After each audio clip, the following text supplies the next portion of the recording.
కేంద్ర మంత్రి అమిత్ షా రాజ్యాంగ నిర్మాత డాక్టర్ బిఆర్ అంబేద్కర్ ని నిన్న రాజ్యసభలో అవమానిస్తూ వ్యంగ్య వ్యాఖ్యలు చేసిన దానికి నిరసనగా ఇండియా కూటమి ఎంపీలు అంబేద్కర్ చిత్రపటానికి ప్రదర్శిస్తూ పార్లమెంట్ ఆవరణలో ధర్నాకు దిగారు.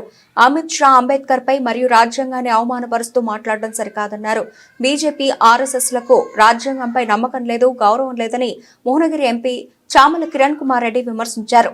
उसकी तरफ से कहा जा रहा है कि अमित शाह ने ऐसी कोई भाषा का गलत भाषा का इस्तेमाल नहीं किया। अम्बेडकर के प्रति कोई श्रद्धा में उनकी कमी नहीं है, लेकिन विपक्ष उनसे माफी की मांग कर रहा है। अमन कुमार, दिल्ली न्यूज 24।